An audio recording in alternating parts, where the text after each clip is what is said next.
అమ్మ నమస్తే, మీ పేరు? నా పేరు స్వర్ణలత అండి. స్వర్ణలత గారు ఏం చేస్తారు? నేను హౌస్ వైఫ్ నండి.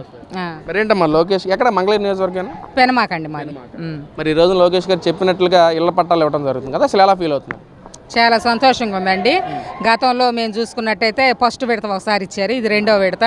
అయితే గతంలో ఉన్నటువంటి ప్రభుత్వం చూస్తే మన యొక్క ప్రభుత్వం మీద దుష్ప్రచారం చేసి ఈ కాలువ కట్టలంటే కొండ పక్కల ఉన్నటువంటి ఇళ్ళన్నీ తీసేస్తామని చెప్పి దుష్ప్రచారం చేశారు.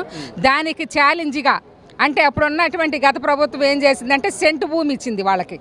అయితే మన ప్రభుత్వం ఇక్కడికి తెలుగుదేశం ప్రభుత్వం వచ్చినప్పుడు లోకేష్ గారు మంగళగిరి నియోజకవర్గంలో అప్పుడు ఓడిపోయినప్పటికీ 27 సంక్షేమ పథకాలను చేస్తూ ఆయన నియోజకవర్గం అంతా తిరిగేటప్పుడు వాళ్ళకు ఉన్నటువంటి అపోహలను పోగొట్టడం కోసం చెప్పారు ఏమని, మనం గెలిచిన వెంటనే కొండపోరం పోకుల్లో ఉన్నటువంటి వాళ్ళు కాలువ కట్టలంటున్న వాళ్ళకి, రైల్వే స్టేషన్లు కట్టలంటున్న వాళ్ళకి ప్రతి ఒక్కళ్ళకి కూడా నేను బట్టలు పెట్టి ఇళ్ళ పట్టాలు ఇస్తానన్నారు.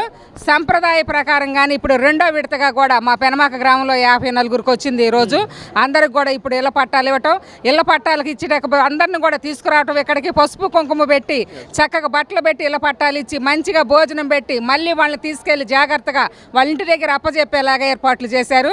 అందుకని ఈ యొక్క నియోజకవర్గంలో ఎమ్మెల్యేగా మాకు లోకేష్ గారు ఉండటం చాలా సంతోషం. ఇలాంటి కార్యక్రమాలు నియోజకవర్గంలో ఇంకా అనేకమైన కార్యక్రమాలు చేస్తున్నారు. కాబట్టి అందరికి కూడా ఈ తల్లో 4 లాగుంటూ అందరికి ఈ యొక్క లోకేష్ గారు ఇచ్చిన ఇళ్ల పట్టాలు ఇచ్చినందుకు మేమందరం కూడా ధన్యవాదాలు తెలియజేస్తాం. లోకేష్ గారు గెలిచిన తర్వాత అసలు మంగళగిరి పట్టణ వాసులు ప్రజలను పట్టించుకోవట్లేదు, లోకేష్ గారు విదేశాల్లో జలసాలు చేయడానికి తిరుగుతారని చెప్పి వైసీపీ నాయకులు మాట్లాడుతున్నారు. మరి దాని మీద మీ ఒపీనియన్ ఏంటమ్మా? వాళ్ళన్నీ బురద జల్లే కార్యక్రమాలండి. లోకేష్ గారు గతంలో 5,000 మెజార్టీతో ఓడిపోయారు. ఈ రోజు చూసుకుంటే రాష్ట్రంలో 3వ స్థానంలో లోకేష్ గారు నిలబడ్డారు. 92,000 అత్యధిక మెజార్టీతో ఈరోజు లోకేష్ గారు గెలిచారు. ఆయన ఈ యొక్క నియోజకవర్గాన్ని పట్టించుకోకపోతే ప్రజలు ఓట్లు ఎలా వేశారండి? ఇవన్నీ కూడా బురద జల్లే కార్యక్రమాలు. ఈ యొక్క ప్రభుత్వం ఏంటంటే వైసీపీ వాళ్ళు మేము ఉన్నామని జనం మర్చిపోతారన్నటువంటి ఉద్దేశంతో వాళ్ళు ఏదో కార్యక్రమం పెట్టాలని పట్టించుకోవట్లేదని చెబుతున్నారు. ఒక్కసారి మంగళగిరి నియోజకవర్గాన్ని కనుక కదిలిస్తే ప్రజల్ని ఎవరిని కదిలిచ్చినా కూడా లోకేష్ గారిని దేవుడితో పోల్చుకుంటారు. ఎందుకంటే ఆయన గతంలో ఉన్నటువంటి అధికారంలో లేనప్పుడు ఎట్లా ఉన్నారో అధికారంలోకి వచ్చా కూడా మీరు గమనించండి. గత ప్రభుత్వంలో ఉన్నటువంటి నాయకులను చూసుకుంటే పరదాలు కట్టుకొని తిరిగారు. వాళ్ళకి ఎందుకంటే వాళ్ళు చేసే పనులు అటువంటి పనులు కాబట్టి ఎక్కడ రాళ్ళు ఇసురుతారోనని. ఇప్పుడు మన లోకేష్ గారిని చూసుకుంటే మంగళగిరి అంటే తన సొంత ఇల్లుగా భావించి కనీసం పక్కన సెక్యూరిటీ గార్డుని కూడా పెట్టుకోరు. అంత మంచిగా అందరిలో తిరుగుతూ ఉంటారు. అది ఎక్కడి నుంచి వస్తుందండి? ఎక్కడి నుంచి వచ్చిందంటే ఆయన చేసిన పనులు బట్టి ఆయనకు ఉంది నమ్మకం. నా ప్రజలు ఉన్నారు, నా కుటుంబం ఉంది కాబట్టి నన్ను ఎవరేం అనరన్నట్టు ధైర్యం ఉంది కాబట్టి ధైర్యంగా తిరుగుతున్నాడు ప్రజల్లో. ఆ యొక్క వైసీపీ ప్రభుత్వం వాళ్ళు ఏం చదువుతున్నారంటే ఏదైనా ఏం చేయలేదు, అది చేయలేదు. ఒక్కసారి కళ్ళు తెరిచి చూస్తే ప్యాలెస్ నుంచి బయటకు వస్తే అక్కడ ఏం జరుగుతుందో, నియోజకవర్గంలో ఏం జరుగుతుందో, నియోజకవర్గంలో ప్రజలు ఇటు సంతోషంగా ఉన్నారో తెలుస్తుంది. కానీ ఏదో లోపల కూర్చొని ఏదో చెప్తే ఎలా కుదిరిద్ది? అంటే ఇక్కడ గతంలో ఆర్కే గారు గెలిచిన తర్వాత మంగళగిరి ప్రాంత ప్రజలకు కూడా హామీ ఇచ్చిన పరిస్థితి, నేను గెలిచిన తర్వాత ఇళ్ల పట్టాలు ఇస్తాను, ఇళ్ల స్థలాలు ఇస్తాను చెప్పి కూడా చెప్పారు ఆర్కే గారు. మరి అలాంటిది ఏమీ లేకుండా ఈరోజు లోకేష్ గారు వచ్చినట్టుగా చెప్పినట్లుగా ఇవ్వటం అంటే రియల్ స్టార్కి రియల్ హీరోకి చాలా తేడా ఉంటుంది అంటారు. ఆ విధంగా దాని మీద మీ ఉద్దేశం ఏంటి అసలు? ఆర్కే గారు గతంలో ఏం చెప్పారు? అమరావతి ఎక్కడ ఉంటుంది అన్నయ్యతో నేను చెప్పుకుంటా, అమరావతి ఎక్కడే ఉంటుంది అని చెప్పుకొచ్చారు. కానీ చెప్పారా? ఆయన ఎవరైనా లెక్క చేశారా? అసలు ఆయన ఉన్న ముఖ్యమంత్రి ఎమ్మెల్యేలనే లెక్క చేయాలి. ప్రజల దాకెందుకు ఉన్న ఎమ్మెల్యేలకే విలువ లేదు కాబట్టి ఈరోజు ఆ ఎమ్మెల్యేలు అటువంటి ధ్వని స్థితిలో ఉన్నారు. కానీ వాళ్ళు చెప్పేవి ఏదో ఫోన్లకో ఏదో ఛానల్కో సంబంధించేది. కానీ వీళ్ళని రియల్గా చెప్పాలంటే లోకేష్ గారు దేవుడు.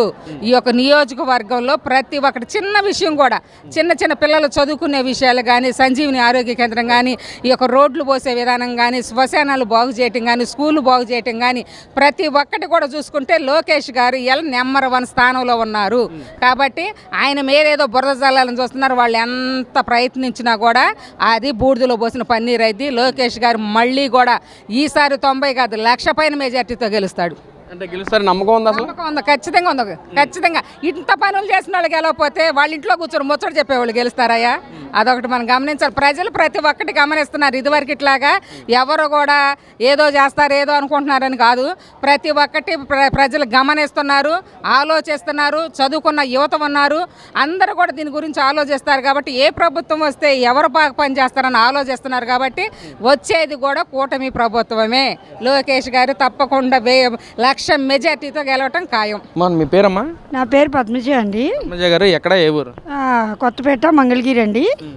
మేము అక్కడ ఉంటాము. సార్ అన్నీ మంచిగానే చేస్తున్నారండి. అభివృద్ధి బాగుంది. మేము ఎప్పటి నుంచో పట్టాలు మాకు లోన్స్ పరంగా ఏది రాలేదు. అది చాలామంది కొత్తపేట వాళ్ళు కూడా చాలా ఇబ్బంది పడుతున్నారు. మీది కొండ ప్రాంతం కదండి, ఫారెస్ట్ కదా, అలా ఎందుకండి అనేటికి ఈ పని మాత్రం చాలా బాగా చేశారు.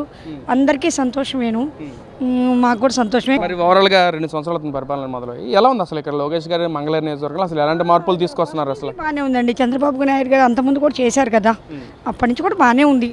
బాగా లేపటం అనేది ఏం లేదు. ఇప్పుడు ఇంకా డెవలప్ చేశారు. మేము కూడా రాజధానిలో ఉన్నామని సంతోషిస్తున్నాం. అంటే మీరు రాజధాని పరిధిలో ఉన్నారు? రాజధాని పని మాది మంగళగిరే, నరసింహస్వామి గుడి దగ్గరే కదండి మాది. మేము 30 ఏళ్ళగా ఇక్కడే ఉన్నాం. మేము ఓటు కూడా ఆయనకే వేస్తూ ఉంటాం కదా. అంటే మీరు రాజధాని పరిధిలో దగ్గరలో అంటున్నారు కదా, అసలు ఆ రాజధానిలో అసలు ఏం డెవలప్మెంట్ ఏమవుతుంది? అసలు కొంతమంది నాయకులు మాట్లాడుతున్నారు అసలు అమరావతిలో చంద్రబాబు కొన్ని వేల కోట్లు దోచేసుకుంటున్నాడు, అసలు డెవలప్మెంట్ జరగట్లేదని చెప్పి వైసీపీ నాయకులు మాట్లాడుతున్నారు. మరి ఏం దాని మీద మీ ఉద్దేశం ఏంటి అసలు? అవన్నీ ఏం లేదండి, ఎవరి అభిప్రాయం వాళ్ళది. దాన్ని మనం ఏం ఇది చేయలేం కదా. మీకో మనస్తత్వం ఉంటుంది, నాకో మనస్తత్వం ఉంటుంది. అందుకోసం బాగానే ఉందండి. ఇది మాత్రం చాలా బాగా చేశారు. మెడికల్ పరంగా రావాలండి. ఒక్కొక్కరు ఖర్చు పెట్టుకోలేని వాళ్ళు ఉంటారు. పేషెంట్గా ఉండి బ్రెయిన్ కానీ హార్ట్ కానీ అలాంటిది ఒక మంచి హాస్పిటల్ రావాలండి. ఉచితం ఒక కార్డు ఇలాగే కార్డు ఒకటి ఇచ్చి, అమ్మ ఇక్కడికి వెళ్తే లోకేష్ గారు చేస్తారు, ఎలాంటి ప్రాబ్లం ఉన్నా. క్యాన్సర్ వాళ్ళకి ఇబ్బందిగా ఉంది, వాళ్ళు చాలా అప్సెట్ అవుతున్నారు. ఎన్ఆర్ఐ ఉండి కానీ లైను ఎయిమ్స్కి ఉంది కానీ మనదంటూ చంద్రబాబు నాయుడు గారిదని ఒక ప్రత్యేకమైన ప్రేయర్ ఉండి, అది ఇప్పుడు ఎట్లా పట్టాల్లో పేరు వచ్చిందో అదే కాగితాల్లో. అంటే ఇక్కడ ఏదైతే పట్టాల విషయాన్ని మాట్లాడుకుందాం, ఇటు వైసీపీ నాయకులు మాట్లాడుతున్నారు లోకేష్ ఏదో ఇళ్ల పట్టాలు తూతూ మాత్రంగా ఇస్తున్నాడు, గతంలో మేమే ఇచ్చామో ప్రజలకి, ఎందుకింత హవా చేసుకుంటున్నాడు లోకేష్ అని చెప్పంటున్నాడు. మన మనిషి గురించే మాట్లాడుకోవాలి, వేరే వ్యక్తుల గురించి మాట్లాడుకోకూడదు. ఆయన ఏం చేశారని అభివృద్ధి అనేది మనకు తెలుసు కాబట్టి ఆ విషయం గురించి మాట్లాడితే బాగుంటుందని నా అభిప్రాయం. అదే హాస్పిటల్ పరంగా నాకు ఒక థాట్ వచ్చింది, నేను దాన్ని చెప్పాలనుకున్నా. ఇదిగా నా క్యాంటీన్ జరుగుతుంది కదా, ఇప్పుడు పట్టాలు జరుగుతున్నాయి, సేమ్ హాస్పిటల్ది సేమ్ ఇట్లాగే ఉండాలని నా అభిప్రాయం.